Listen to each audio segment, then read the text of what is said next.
बिस्मिल्लाहिर्रहमानिर्रहीम। अस्सलाम वालेकुम। आज हमारा सॉफ्टवेयर इंजीनियरिंग कॉन्सेप्ट्स का सेकेंड लेक्चर है।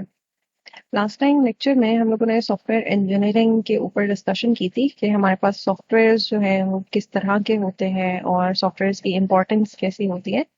इसके अलावा हम लोगों ने सॉफ्टवेयर ग्लिच देखे थे, सॉफ्टवेयर में प्रॉब्लम्स कौन सी हो सकती हैं, और हमने ये देखा था कि सॉफ्टवेयर की कॉस्ट जो होती है वो किस तरह से इन्वॉल्व हो रही होती है।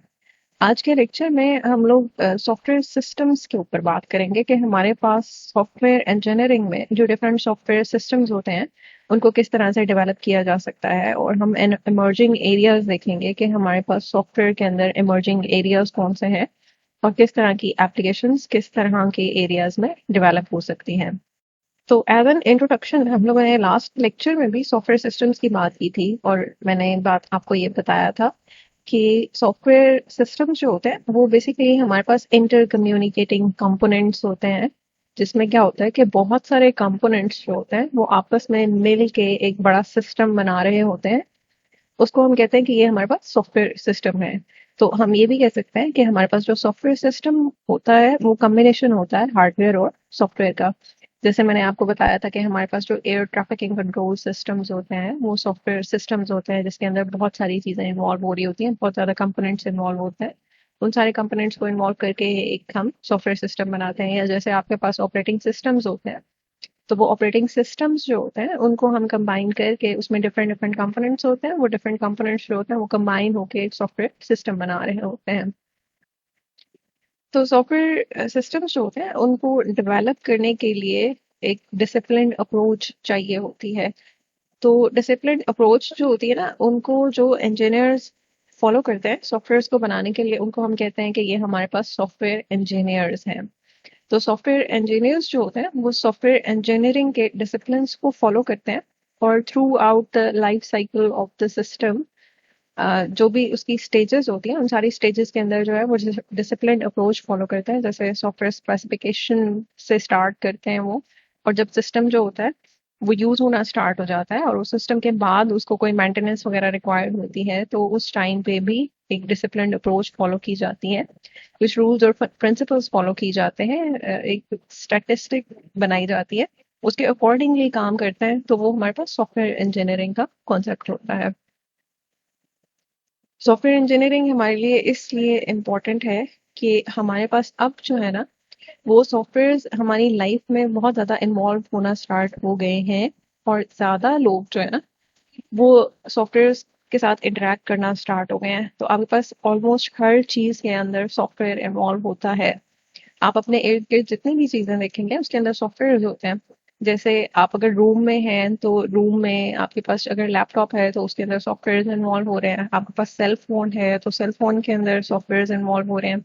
आपने अगर वॉच पहनी हुई है तो वॉच के अंदर सॉफ्टवेयर जो होते हैं वो यूज होना स्टार्ट हो गए हैं। आप कैमरा से अगर कोई पिक्चर लेते हैं तो कैमरा में आपके पास जो होते हैं वो सॉफ्टवेयर होते हैं।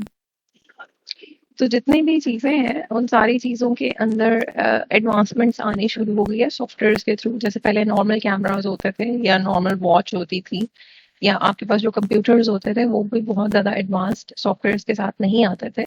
लेकिन अब क्योंकि हमारी लाइफ में सॉफ्टवेयर बहुत ज्यादा इन्वॉल्व होना स्टार्ट हो गए हैं, तो इसलिए जो सॉफ्टवेयर इंजीनियर्स हैं उनकी इंपॉर्टेंस इंक्रीज होना स्टार्ट हो गई है। अगर हम देखें कि सॉफ्टवेयर जो है वो हमारी लाइफ के अंदर बहुत ज्यादा किस तरह से इन्वॉल्व होना स्टार्ट हुए हैं, तो इसका बेसिक रीजन ये है कि अगर हम सॉफ्टवेयर बनवाते हैं तो स्टार्टिंग में शायद हमें सॉफ्टवेयर जो होता है उसकी कॉस्ट ज्यादा लग रही होती है, लेकिन एक्चुअली लॉन्ग रन की अगर बात करें तो लॉन्ग रन में जाके सॉफ्टवेयर जो होते हैं वो आपको वही काम उसी कॉस्ट में करके दे रहे होते हैं। यानी कि स्टार्टिंग में आपने उसके ऊपर जो पैसे लगाए हुए होते हैं वो सॉफ्टवेयर जो होता है, अगर आप 5 ईयर्स चला रहे हैं या 10 ईयर्स चला रहे हैं या 15 ईयर्स चला रहे हैं, तो वो सॉफ्टवेयर उसी कॉस्ट के अंदर आपको लॉन्ग रन में वही वाले सारे बेनिफिट्स प्रोवाइड कर रहा होता है जिसके लिए आपने उस सॉफ्टवेयर को बनवाया होता है। यानी कि एक लाइन ऑफ कोड अगर आपने राइट की है तो वो लाइन ऑफ कोड 10 साल बाद 15 साल बाद भी सेम वही वाला काम कर रही होगी, अगर उसके अंदर कोई बग और एरर नहीं आता है। तो आपने लाइन ऑफ कोड लिखी है वो आज से 50 साल बाद 100 साल बाद भी वही काम कर रही होगी जो आपने आज उस कोड के लिए लिखा है। तो लॉन्ग रन में जो सॉफ्टवेयर होते हैं ना वो आपको पे बैक ज्यादा कर रहे होते हैं। अच्छा जी, हमारे पास सॉफ्टवेयर्स को डेवलप करने के लिए ना जो प्रोसेसेस यूज होते हैं उनको हम कहते हैं कि ये हमारे पास सॉफ्टवेयर प्रोसेस है। तो सॉफ्टवेयर प्रोसेस जो होता है ना वो सिस्टमैटिक अप्रोच होती है किसी भी प्रोडक्ट को या सॉफ्टवेयर को बिल्ड करने के लिए। जो हम एक सिस्टमैटिक अप्रोच यूज करते हैं उसको हम कहते हैं कि ये हमारे पास सॉफ्टवेयर प्रोसेस है। इस सॉफ्टवेयर प्रोसेस में ना हमारे पास कुछ एक्टिविटीज होती हैं और उन एक्टिविटीज वो एक स्पेसिफिक सीक्वेंस में जब हम परफॉर्म करते हैं और एंड में हमारे पास जो सॉफ्टवेयर होता है वो एज अ प्रोडक्ट की फॉर्म में आ रहा होता है, तो ये हमारे पास सॉफ्टवेयर प्रोसेस होता है।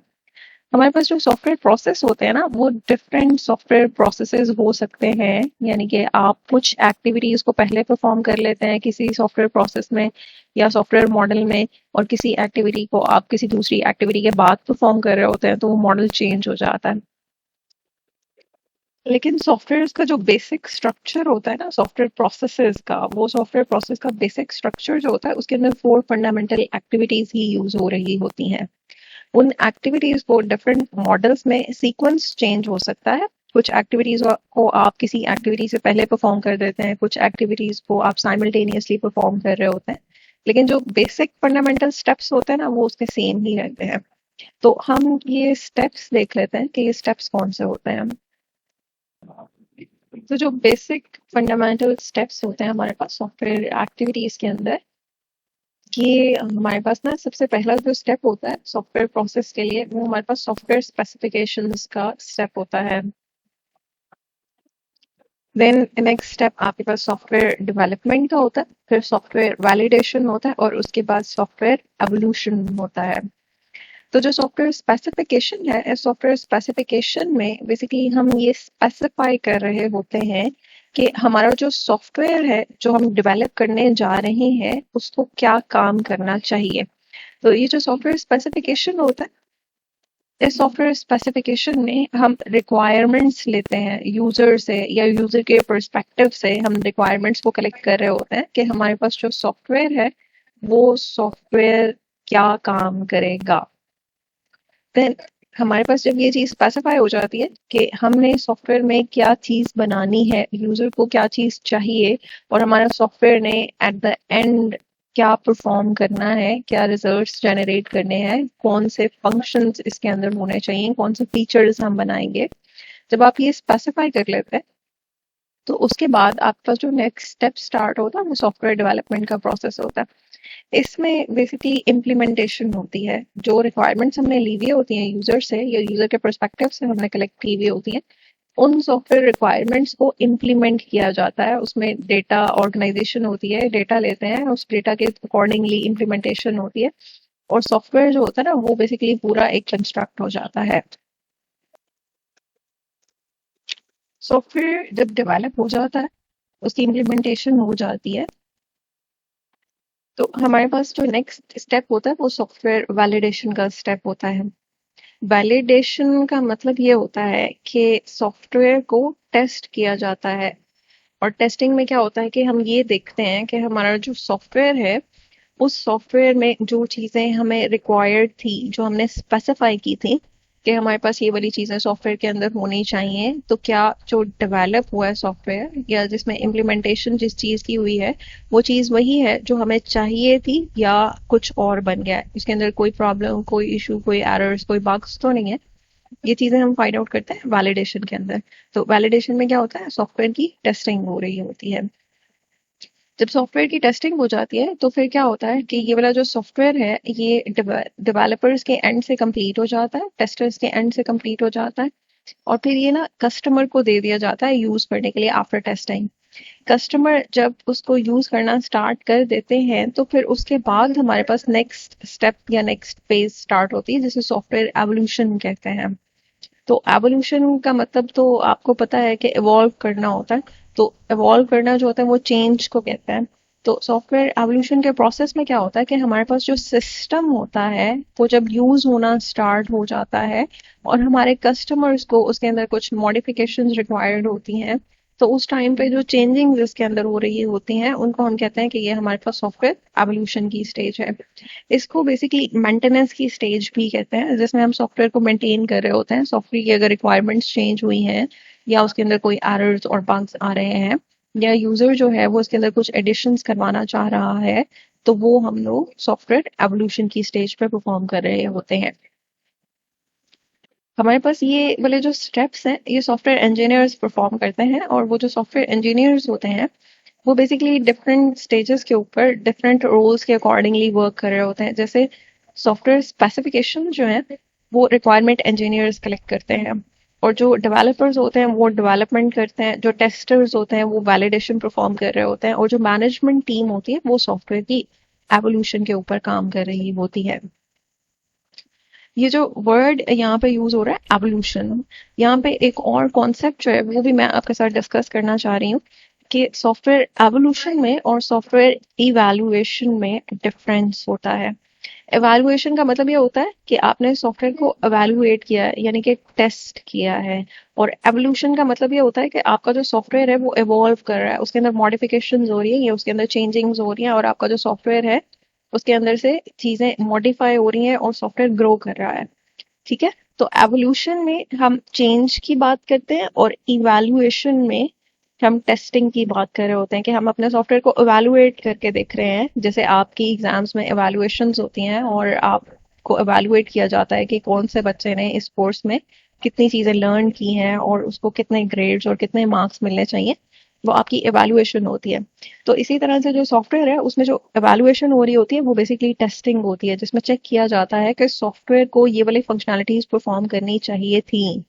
तो क्या डेवलपर्स ने जो चीज़ डेवलप की है या जो कुछ इम्प्लीमेंट हुआ है उसमें रिक्वायरमेंट्स में जो हमारे पास एंड रिजल्ट्स आ रहे हैं, जो आउटपुट्स जनरेट हो रही हैं, या जो एंड में हमारे पास सॉफ्टवेयर बना है, वो software according to the user requirement है या उसके अंदर कुछ मॉडिफिकेशंस रिक्वायर्ड हैं। इसी तरह से वैलिडेशन के साथ एक और कॉन्सेप्ट भी एसोसिएटेड होता है वेरिफिकेशन का। वैलिडेशन में हम ये चेक करते हैं कि हमारे पास जो सॉफ्टवेयर को एक्टिविटीज परफॉर्म करनी चाहिए थी वो एक्टिविटीज उसी तरह से परफॉर्म कर रहा है, वो रिक्वायरमेंट्स उसी तरह से फुलफिल कर रहा है या नहीं कर रहा है। जैसे अगर कस्टमर ने आपको ये कहा था कि आपने टू में टू को ऐड करवाना है या कंकैटिनेट करवाना है, तो वैलिडेशन में आप ये चेक करेंगे कि अगर कस्टमर ने टू को टू के साथ कंकैटिनेट करवाने को कहा था तो जो रिजल्ट आ रहा है वो कंकैटिनेटेड रिजल्ट आ रहा है या कंकैटिनेटेड रिजल्ट नहीं आ रहा है। वेरिफिकेशन में हम वेरीफाई करते हैं, बीइंग अ टेस्टर वेरिफिकेशन में ये होता है कि हम वेरीफाई कर रहे होते हैं कि जो कस्टमर ने हमें रिक्वायरमेंट कही थी वो रिक्वायरमेंट हमने अपनी प्रोडक्ट के अंदर इम्प्लीमेंट की है या नहीं की है। तो इसमें बेसिकली क्या होता है कि इसमें इंस्पेक्शंस होती हैं, रिव्यूज होते हैं, वॉक थ्रूज होते हैं, जिसमें ये चेक किया जाता है कि कस्टमर ने जो रिक्वायरमेंट्स कही थी वो सारी की सारी रिक्वायरमेंट्स हमने इम्प्लीमेंट कर ली है या उसमें से कोई रिक्वायरमेंट रह गई है।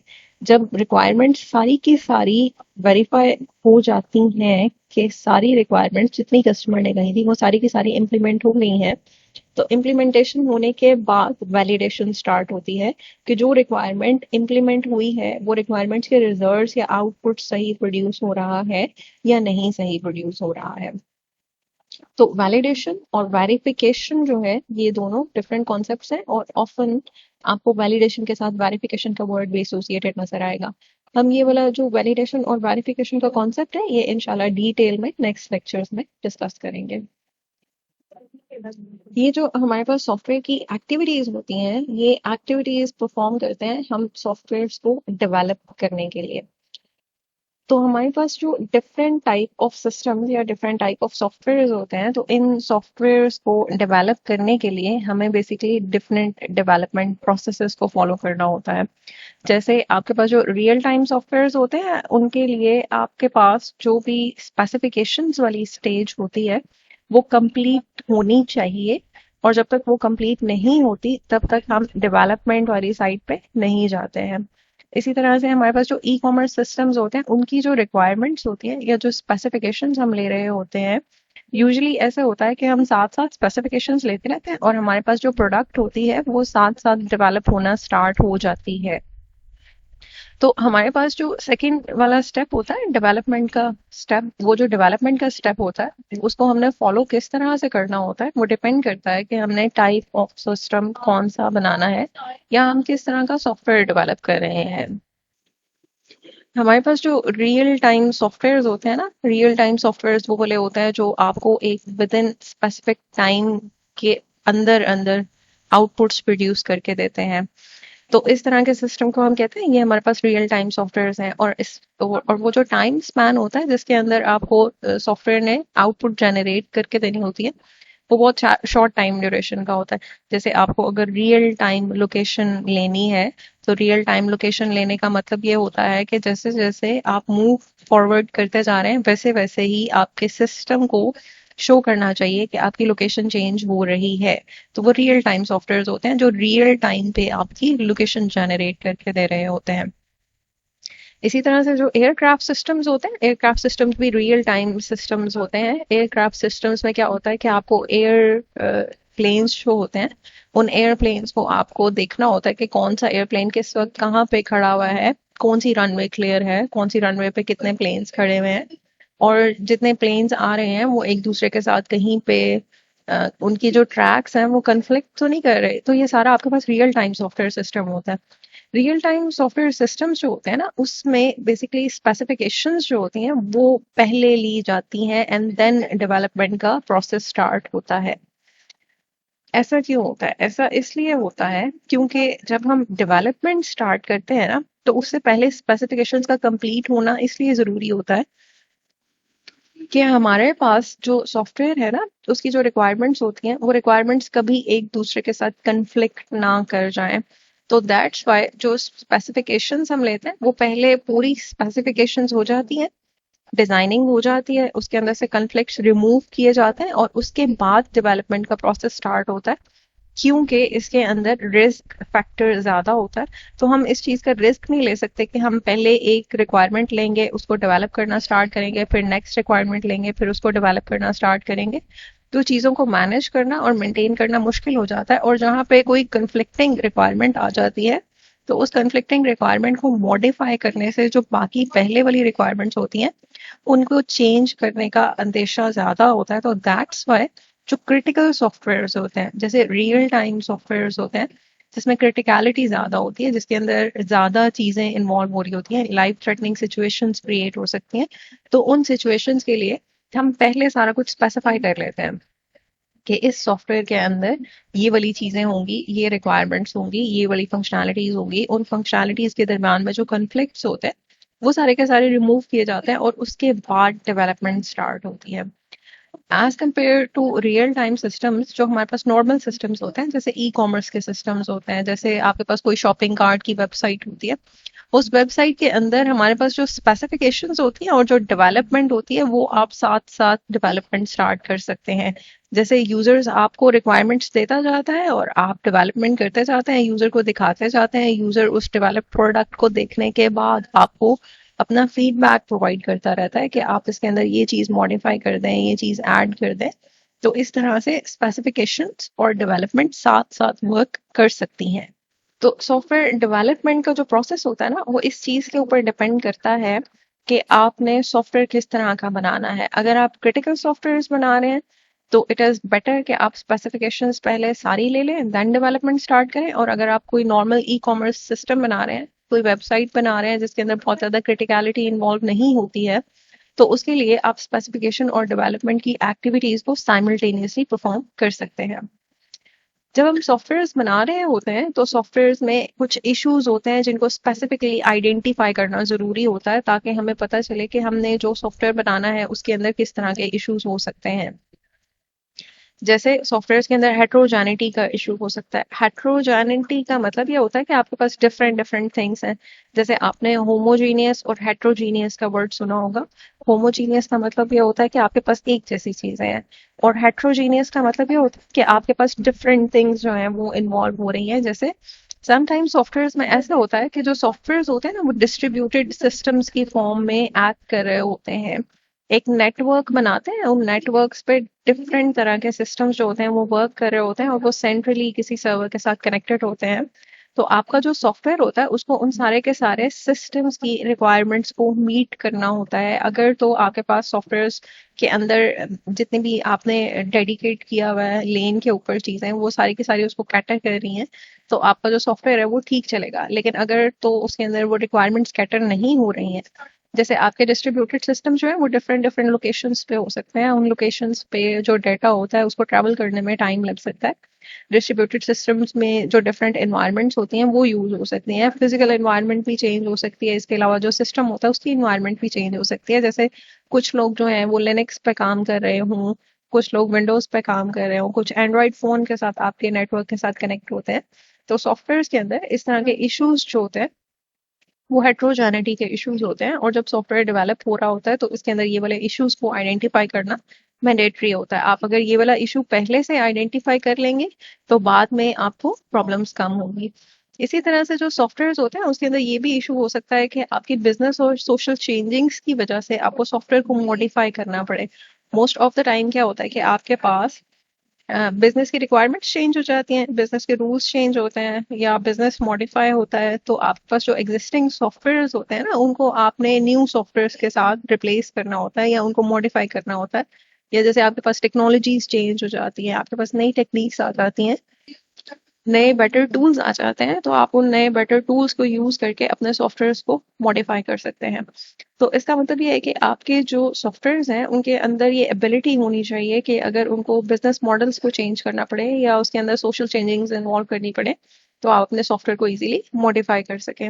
इसी तरह से आपके पास एक और जो सॉफ्टवेयर के अंदर इशू होता है वो सिक्योरिटी और ट्रस्ट का इशू होता है। अगर तो आप यूजर्स का कोई क्रिटिकल डेटा ले रहे हैं या यूजर का किसी भी तरह का आप डेटा स्टोर कर रहे हैं तो उस डेटा के लिए आपको सिक्योरिटी प्रोवाइड करनी होती है। कोई भी मलिशियस यूजर जो है वो उसके ऊपर अटैक करके उस सॉफ्टवेयर में से अगर कोई इंफॉर्मेशन एक्सट्रैक्ट कर सकता है तो इसका मतलब ये है कि आपने अपने सॉफ्टवेयर की सिक्योरिटी सही से मेंटेन नहीं किया हुआ है। तो सॉफ्टवेयर बनाते हुए इस तरह के जो इश्यूज होते हैं इन इश्यूज में से मेजर इश्यूज जो हैं जिनके ऊपर आपको फोकस करना होता है ये वाले इश्यूज होते हैं। स्पेशली जो आपके पास सिक्योरिटी की रिक्वायरमेंट्स होती हैं वो हेट्रोजेनिटी होती है वो, और जो आपके पास बिजनेस और सोशल चेंजेस होती हैं उनको आपने अपने जहन में रख के सॉफ्टवेयर के लिए इम्प्लीमेंटेशन करनी होती है। इन बेसिक इश्यूज के अलावा जो हमारे पास और फर्दर इश्यूज होते हैं वो सॉफ्टवेयर डाइवर्सिटी का इशू हो सकता है कि हमारे पास जो सॉफ्टवेयर्स हैं वो एक्चुअली इतने ज़्यादा इन्वॉल्व हो रहे हैं हमारी लाइफ के अंदर कि वो बहुत ज़्यादा डाइवर्स होते चले जा रहे हैं। और जो सॉफ्टवेयर्स होते हैं उनकी diversity in terms of cost हो सकती है, इन टर्म्स ऑफ स्केजुअल हो सकती है, डिमांडेबिलिटी की टर्म्स में सॉफ्टवेयर जो होते हैं उनके अंदर डाइवर्सिटी हो सकती है।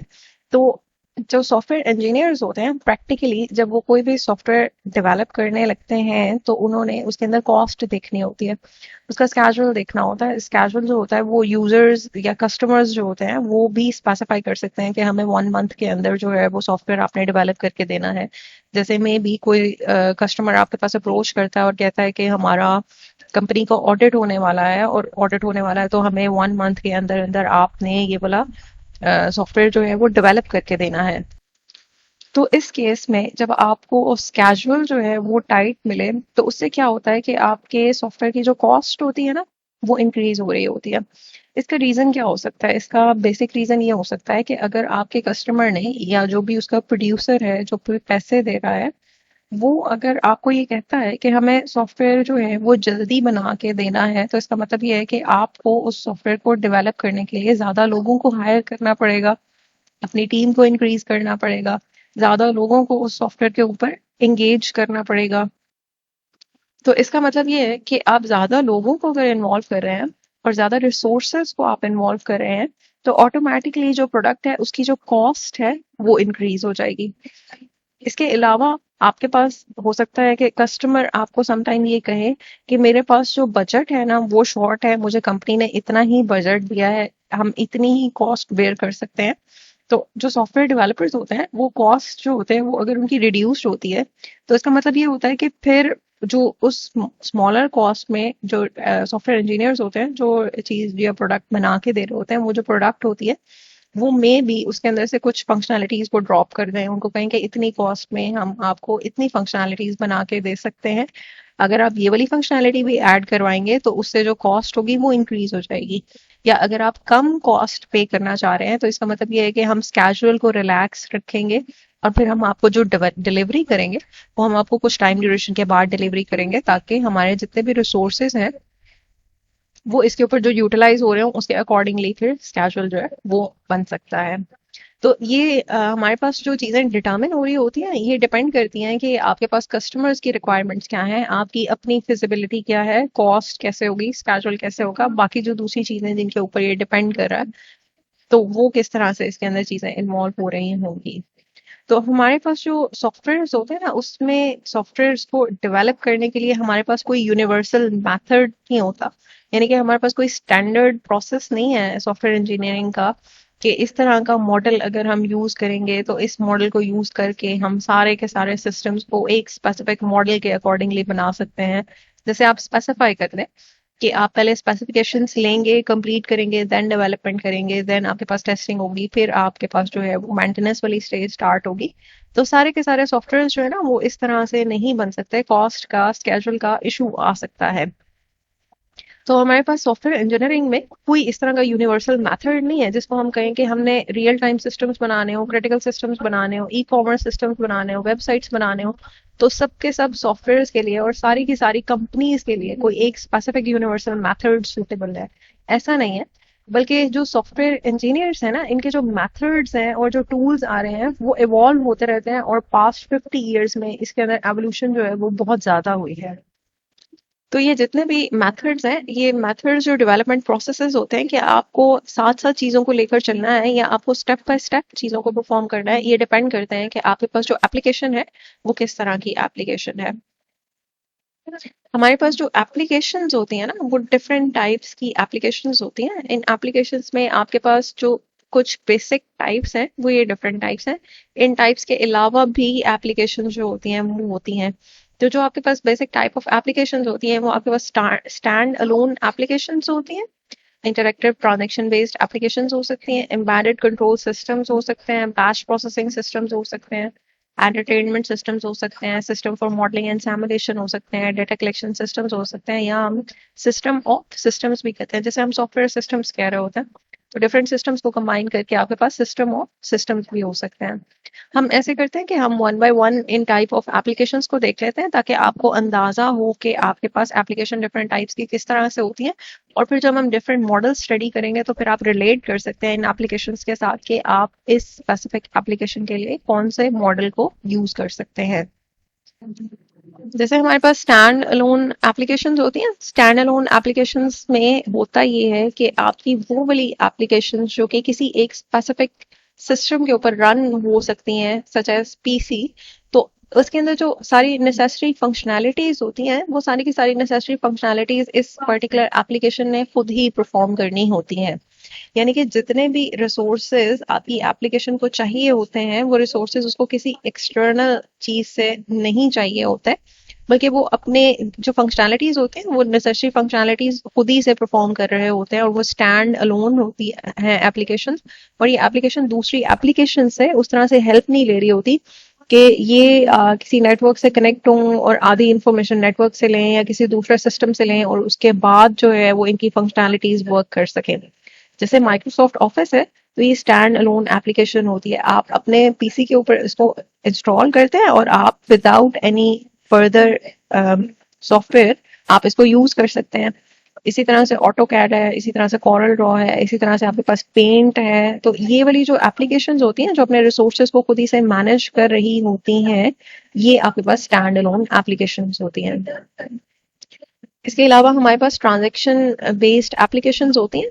तो इसमें जो इंटरैक्टिव ट्रांजैक्शन बेस्ड एप्लीकेशंस है, इसमें जो वर्ड इंटरैक्टिव है इसका मतलब ये है कि आपको इसके नाम से पता चल रहा होगा कि इस एप्लीकेशन में जो भी फंक्शनैलिटीज परफॉर्म करनी होती हैं वो दूसरे सिस्टम के साथ इंटरैक्ट करके परफॉर्म कर रही होती हैं।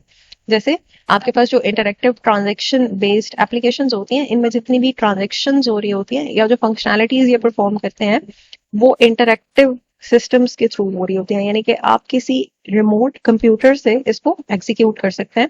तो इसका मतलब ये होता है कि इसके अंदर आपके पास नेटवर्क इन्वॉल्व होना चाहिए, या आपके पास वो जो नेटवर्क है वो इंट्रा नेटवर्क भी हो सकता है, इंटर नेटवर्क भी हो सकता है। तो आपके पास जो इसके अंदर डिफरेंट डिफरेंट सिस्टम्स है ना वो आपस में कम्युनिकेट कर रहे होते हैं, इंटरैक्ट कर रहे होते हैं। तो ये जो आपके पास इस तरह की एप्लीकेशंस होती हैं, इसमें एप्लीकेशंस में आपके पास टर्मिनल्स होते हैं। जिस तरह सर्वर के साथ आपके पास टर्मिनल्स होते हैं, तो वो टर्मिनल्स जो होते हैं वो यूजर उन टर्मिनल से इन एप्लीकेशंस को एक्सेस करते हैं। जैसे ई कॉमर्स की एप्लीकेशंस होती हैं, जैसे वेब एप्लीकेशंस होती हैं, या बिजनेस सिस्टम्स होते हैं जिसमें आपके पास डिफरेंट डिफरेंट सिस्टम्स जो होते हैं वो डिफरेंट जगहों पे डिप्लॉय हुए होते हैं और फिर वो सेंट्रली किसी एक जगह से कनेक्टेड होते हैं। तो इसका मतलब ये होता है कि हमारे पास जो बिजनेस एप्लीकेशंस होती हैं उसके अंदर आपके पास लार्ज डेटा स्टोर्स होते हैं, जैसे क्लाउड बेस्ड सर्विसेज होती हैं। क्लाउड बेस्ड सर्विसेज जो होती हैं वो इंटरेक्टिव ट्रांजैक्शन बेस्ड एप्लीकेशंस होती हैं। जैसे आप क्लाउड के ऊपर अपना कोई भी डेटा स्टोर कर देते हैं और फिर आप उसको कहीं से भी किसी भी जगह से उस डेटा को आप एक्सेस कर सकते हैं। जैसे अगर आपको यूनिवर्सिटी जाना है और आपने कोई असाइनमेंट सबमिट करवानी है, या आप अपनी असाइनमेंट को मॉडिफाई करना चाह रहे हैं, या आप अभी ऑनलाइन सबमिशन चाह रहे हैं एप्लीकेशन अपनी असाइनमेंट की, तो आप क्या करते हैं, अगर आप अपने घर पे हैं तो आप वहां पे थोड़ा सा काम करते हैं और उसके बाद ना उसको गूगल ड्राइव पर रख देते हैं अपनी असाइनमेंट को। और आपने अगर गांव जाना है या आपने कहीं और जाना है, तो बजाय इसके कि आप अपना पूरा लैपटॉप जो है वो कैरी करके लेके जाएं, अगर आपके गांव में आपको फैसिलिटी अवेलेबल है, वहां पे आपके पास पीसी है या आप फोन के साथ कनेक्ट कर सकते हैं, तो आप वहां पे जाके ड्राइव से उस असाइनमेंट को डाउनलोड करेंगे, उसे मॉडिफाई करेंगे और आप उसको सबमिट करवा देंगे। तो ये आपके पास इंटरेक्टिव ट्रांजैक्शन बेस्ड एप्लीकेशंस होती हैं, जैसे ईमेल्स होती हैं, जैसे फोटो शेयरिंग एप्लीकेशंस होती हैं, जैसे बैंकिंग सिस्टम्स होते हैं। तो ये सारे आपके पास इंटरेक्टिव ट्रांजैक्शन बेस्ड एप्लीकेशंस होती हैं। अच्छा, नेक्स्ट जो एग्जांपल है हमारे पास एप्लीकेशन की, वो हमारे पास ना embedded control systems. Embedded control systems जो होते हैं ना, ये हमारे पास हार्डवेयर डिवाइसेस के अंदर एम्बेड हुए हुए होते हैं। यानी कि एक आपके पास जो सॉफ्टवेयर होता है वो एक हार्डवेयर डिवाइस को ही कंट्रोल कर रहा होता है। फॉर एग्जाम्पल, अगर आप एसी की एग्जाम्पल लें, तो एसी के अंदर जो सॉफ्टवेयर लगा होता है उसके अंदर एम्बेडेड हुआ होता है, वो उसके अंदर हार्डवेयर की एक चिप लगी हुई होती है जो कि उसी स्पेसिफिक हार्डवेयर को कंट्रोल कर रही होती है जिसके ऊपर उसको आपने इंस्टॉल किया होता है। तो हमारे पास जो एम्बेडेड सिस्टम्स होते हैं वो हमारे पास एम्बेडेड सिस्टम्स जो होते हैं ये हमारे पास लाइफ में बहुत ज़्यादा इन्वॉल्व हो रहे हैं। जैसे अगर आप छोटी छोटी चीज़ें देखें तो उसके अंदर एम्बेडेड सिस्टम है। जैसे आपके पास माइक्रोवेव ओवन्स हैं, जैसे सेल फोन्स हैं, जैसे एसीज हैं, जैसे हीटर्स हैं, जैसे ऑटोमोबाइल्स हैं। तो ये जो एम्बेडेड सिस्टम्स होते हैं ये जिस हार्डवेयर डिवाइस के साथ कनेक्टेड होते हैं उसी को भी कंट्रोल कर रहे होते हैं। जैसे आपके एसी के अंदर जो सॉफ्टवेयर लगा हुआ है वो सिर्फ एक स्पेसिफिक एसी को ही कंट्रोल कर रहा होता है, किसी दूसरे स्पेसिफिक एसी को कंट्रोल नहीं कर रहा होता। तो दैट्स व्हाई इनको एम्बेडेड कंट्रोल सिस्टम्स कहते हैं, जो कि किसी भी डिवाइस के अंदर एम्बेड हुए हुए होता है और उस एम्बेडेड सिस्टम से आप उसी डिवाइस को कंट्रोल कर सकते हैं। नेक्स्ट टाइप ऑफ एप्लीकेशन हमारे पास बैच प्रोसेसिंग एप्लीकेशंस होती हैं। बैच का मतलब होता है बल्क। तो बैच प्रोसेसिंग सिस्टम्स जो होते हैं, ये बैच प्रोसेसिंग सिस्टम्स जो होते हैं ये करते हैं कि ये लार्ज नंबर ऑफ इनपुट्स लेते हैं और फिर उन इनपुट्स को लेके उसके अकॉर्डिंगली एक ही दफा उसके ऊपर प्रोसेसिंग करके बैच की फॉर्म में आउटपुट्स जनरेट कर रहे होते हैं। तो जो भी हमारे पास बिजनेस सिस्टम्स होते हैं जिसमें हमारे पास डेटा बहुत ज्यादा होता है, उस डेटा को वो कलेक्ट करता जाता है, सिस्टम कलेक्ट करता जाता है, और जब बहुत सारा डेटा कलेक्ट हो जाता है तो उसके ऊपर प्रोसेसिंग परफॉर्म करके फिर आउटपुट रिजल्ट्स जनरेट हो रहे होते हैं। जैसे बिलिंग सिस्टम्स होते हैं, जैसे सैलरी पेमेंट सिस्टम्स होते हैं। सैलरी पेमेंट सिस्टम्स को आप एग्जांपल इस तरह से ले सकते हैं कि अगर आपने सैलरी जो है वो चेक्स की फॉर्म में अपने कस्टमर्स को या अपने एम्प्लॉयज को देनी है, तो वो जो एम्प्लॉयज होते हैं उनका जो डेटा होता है वो पूरे मंथ के लिए जो डेटा होता है ना वो स्टोर होता रहता है कि इतने बजे ये आपका एम्प्लॉय आया था, इतने बजे गया था, इसकी इतनी लीव्स हैं, इतना ओवर टाइम है। तो वो डेटा जो होता है ना वो इनपुट होता रहता है सिस्टम के अंदर। वो जब सैलरी पेमेंट्स देनी होती हैं या जब उन्होंने चेक्स को प्रिंट करवाना होता है तो उस टाइम पे वो एक साथ ही कमांड दे देते हैं, और जो सिस्टम होता है वो ऑटोमेटिकली क्या करता है, सारा का सारा डेटा सारे के सारे 200 एम्प्लॉयज का या 2000 एम्प्लॉयज का या जितने भी एम्प्लॉयज हैं उन सारे एम्प्लॉयज का डेटा एक साथ लेता है और फिर प्रिंटर को कमांड देता जाता है कि इस एम्प्लॉय की सैलरी का ये वाला चेक इतनी अमाउंट का आपने इसके अंदर पे कर देना है। देन आपके पास एंटरटेनमेंट सिस्टम्स होते हैं। ये जो एंटरटेनमेंट सिस्टम्स होते हैं ये तो आपको बहुत अच्छी तरह से अंदाजा होगा कि एंटरटेनमेंट सिस्टम जो होता है इनका प्राइमरी पर्पस ये होता है कि इन्होंने कस्टमर्स को एंटरटेनमेंट प्रोवाइड करनी होती है। तो ये जो सिस्टम्स होते हैं ये बेसिकली पर्सनल यूज के लिए बनाए जाते हैं और इनका बेसिक पर्पस ये होता है कि इन्होंने यूजर्स को अंडरस्टैंड करना है। जैसे आपके पास गेम्स होती हैं, जैसे आपके पास मीडिया प्लेयर्स होते हैं, जैसे आपके पास सिनेमास होते हैं। तो जो सिनेमा सिस्टम्स होते हैं ये सारे के सारे आपके पास एंटरटेनमेंट सिस्टम्स होते हैं और इसमें प्राइमरी फोकस ये होता है कि आपने यूजर के इंटरेक्शन को बेटर करना है। जितने ज्यादा अच्छे इंटरेक्शंस होंगे उतने ही ज्यादा आपके यूजर्स आपके सिस्टम से सेटिस्फाइड होंगे। जैसे गेम्स होती हैं, तो जिन गेम्स में इंटरेक्शंस बेटर होते हैं उन गेम्स को ज्यादा लोग जो हैं वो प्रेफर करते हैं। देन आपके पास जो है वो system for modelling and simulation है। सिमुलेशन और मॉडलिंग के जो सिस्टम्स होते हैं, ये सिमुलेशन और मॉडलिंग के जो सिस्टम्स होते हैं ना, ये बेसिकली क्या कर रहे होते हैं, हमें एक सिमुलेशन प्रोवाइड करके दे रहे होते हैं। कुछ इस तरह की सिचुएशंस होती हैं जिनको हम फुली जो है वो ऑब्जर्व नहीं कर सकते, तो यूजर्स जो होते हैं वो इस तरह के सिस्टम्स डिमांड करते हैं कि हमारे पास कोई इस तरह का सिस्टम बना दे जो हमें मॉडल करके दिखा दे कि ये वाला काम अगर इस तरह से होगा तो वो स्मॉलर लेवल पे किस तरह से हो सकता है। जैसे पाकिस्तान में जो ये एटॉमिक बॉम्ब की एक्सप्लोजन का टेस्ट किया गया था, तो वो उसके लिए ना एक सिमुलेशन उन्होंने बनाई थी, एक मॉडलिंग की थी उन्होंने। आप सोचें कि अगर उन्होंने टेस्ट करना है, उन्होंने पूरा का पूरा एटॉमिक बॉम्ब जो है वो फुल कैपेसिटी पे तो टेस्ट नहीं कर सकते, वरना तो पाकिस्तान रहता ही नहीं।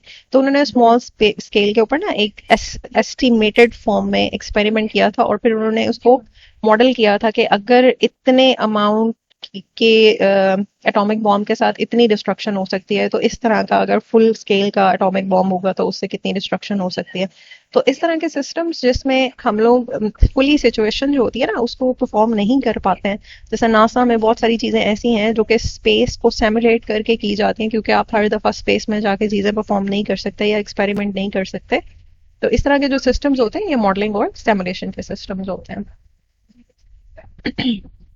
देन आपके पास डेटा कलेक्शन सिस्टम्स होते हैं। ये डेटा कलेक्शन सिस्टम्स जो होते हैं ये बेसिकली सेंसर्स के साथ डेटा को कलेक्ट करते हैं, और ये जो कलेक्शन होती है डेटा की, फिर इसके ऊपर फर्दर प्रोसेसिंग परफॉर्म होती है। जैसे वेदर प्रिडिक्शन सिस्टम्स होते हैं, जैसे ब्रॉडकास्टिंग सिस्टम होते हैं, जैसे बिग डेटा के सिस्टम्स होते हैं, जैसे बारकोड सिस्टम्स होते हैं। तो इसमें ये होता है कि रिमोट लोकेशन पे कुछ सेंसर्स लगाए जाते हैं। जैसे वेदर प्रिडिक्शन सिस्टम्स होते हैं तो सेंसर्स लगे हुए होते हैं, वो सेंसर्स जो होते हैं वो डेटा कलेक्ट करते हैं, फिर उसके ऊपर प्रिडिक्शन होती है और ये डेटा कलेक्ट होकर फिर आपको क्यूमुलेटिवली कुछ रिजल्ट्स प्रोड्यूस करके दे रहा होता है। देन हमारे पास सिस्टम ऑफ सिस्टम्स होते हैं। ये भी बहुत आसान है, आपको ऑलरेडी इसका आइडिया हो गया होगा कि सिस्टम ऑफ सिस्टम्स में क्या होता है कि हमारे पास सेट ऑफ सिस्टम्स होते हैं।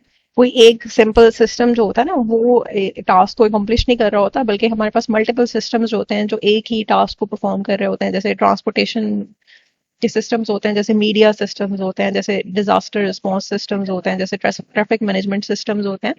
तो ये आपके पास कॉम्प्लेक्स सिस्टम्स होते हैं और इसमें कलेक्शन ऑफ सिस्टम्स होती है और इसके अंदर मोर फंक्शनैलिटीज और परफॉर्मेंसेस होती हैं। तो ये आपके पास सिस्टम ऑफ सिस्टम की एग्जांपल्स हैं। ये आपके पास कुछ बेसिक कॉन्सेप्ट्स हैं। ये जो कॉन्सेप्ट्स हैं ये आपने ऑलरेडी हम लोगों ने इन 2 लेक्चर्स के अंदर डिस्कस कर लिए हैं। तो ये जो आपके पास बेसिक कॉन्सेप्ट्स हैं इनको आप रीड आउट कर लीजिएगा, और अगर इसमें आपको कोई प्रॉब्लम हो तो फिर वो हम नेक्स्ट क्लास में इंशाल्लाह डिस्कस कर लेंगे। नेक्स्ट क्लास में जो हमारे पास टॉपिक होगा वो टॉपिक है हमारे पास सॉफ्टवेयर डेवलपमेंट लाइफ साइकिल्स का। तो इंशाल्लाह नेक्स्ट क्लास में हम लोग सॉफ्टवेयर डेवलपमेंट लाइफ साइकिल्स पे डिस्कशन करेंगे।